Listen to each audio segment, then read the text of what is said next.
Nationwide, approximately 192,000 homeless are classified as unsheltered. 9% of those who are unsheltered live in California. California experienced a 13.7% increase from 2016 through 2017. Stanislaus County was up 15.8%.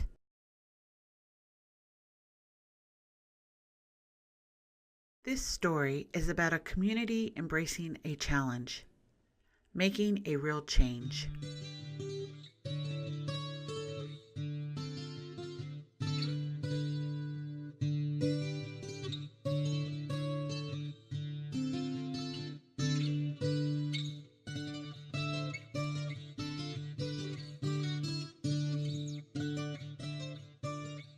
Focus on Prevention is a countywide initiative that aims to improve the quality of life of all Stanislaus residents and families through coordinated prevention efforts that work across multiple sectors.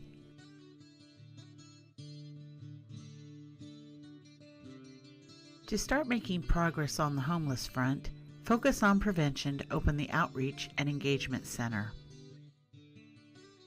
The initial Outreach and Engagement Center opened in August 2017 at 825 12th Street in Modesto. The OEC provides a physical entry point that centralizes connections to housing and necessary supports, provides assessments and referrals, and helps navigate a wide range of homelessness services available throughout the county.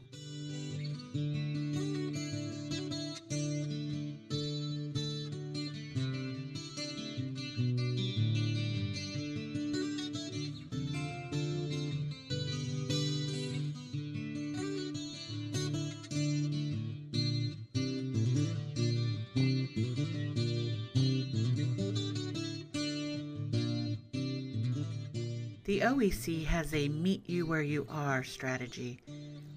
Each day, engagement teams go into the community seeking individuals in need, building trust, and creating relationships that facilitate efforts and services to escape homelessness for the night and forever. I wanted to. I'm not very well, and I would like to be with my family.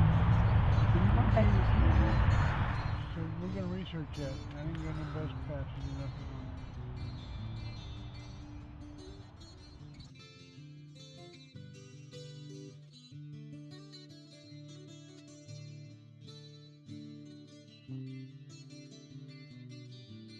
A lot of people say that. I didn't even know that this existed. I didn't know that there were people out there that cared enough to kind of help me walk through this process, and so it is. And so a lot of it is us outreaching, but we're also letting people know that we're out there in the community. They've been abandoned, they've had, people leave them, and they've been betrayed, most of them have, quite the story, and I mean, I hear some of their stories too, and I'm like, well, I would probably do the same thing, seriously. So, but letting them know that there's people out there that care and that understand.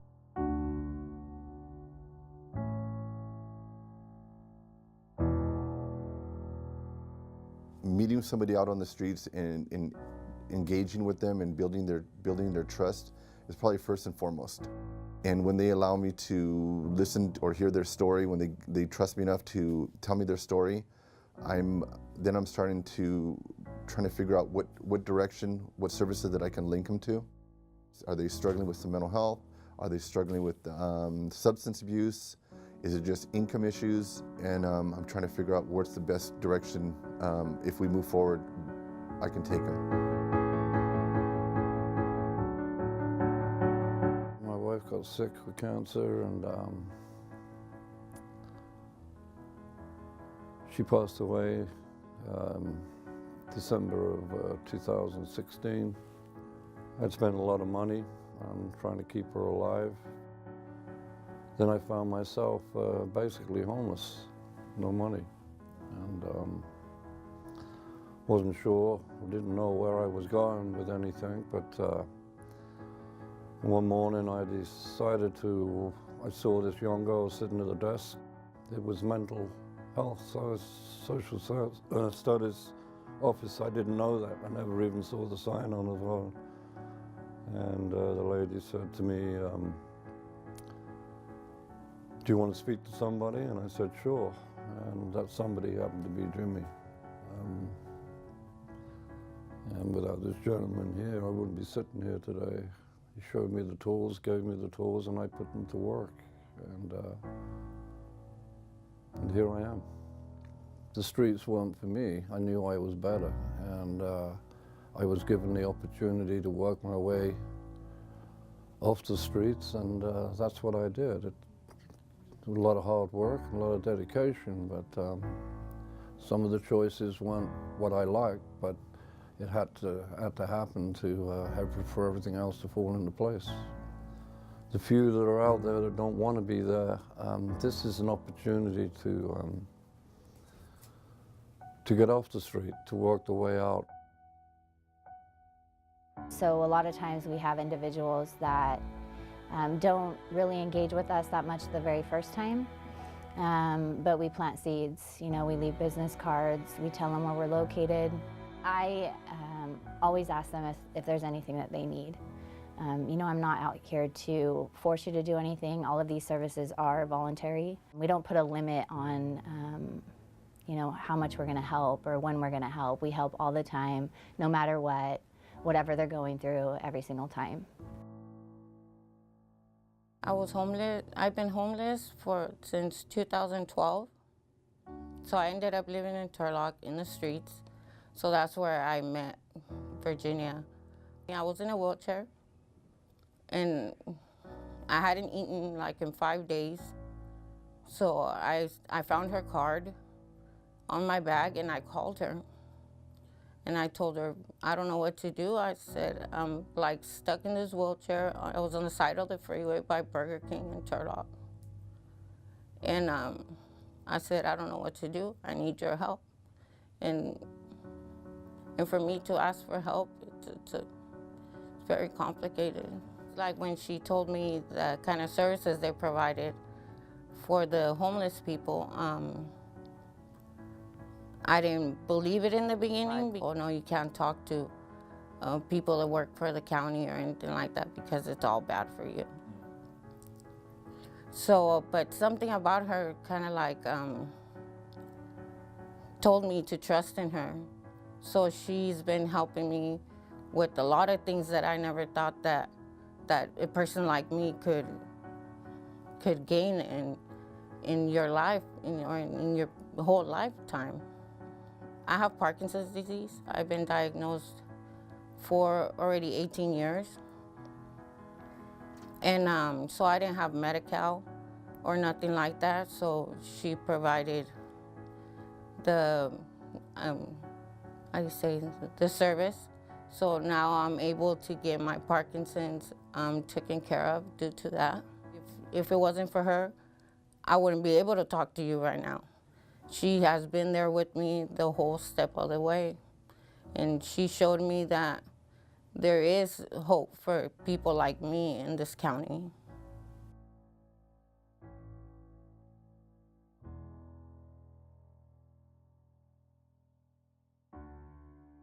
When OEC launched in August 2017, it co-located 5 outreach workers from Behavioral Health and Recovery Services and Community Services Agency. On October 31, 2017, the Housing Assessment Team, also known as HAT, joined the OEC and provided the staff support necessary to open the doors for walk-in services Monday through Friday, 8 a.m. to 5 p.m. Since the opening of the OEC, Focus on Prevention partners either aligned existing resources or secured new resources to add further outreach and engagement programs and staff. The OEC began with 5 outreach staff, and by early 2018 will have a team of 12 outreach workers working across multiple sectors and together in a central location. In late 2017, Focus on Prevention partners were able to leverage the county's initial investment in the OEC and secure approximately $1.4 million in additional grant funding.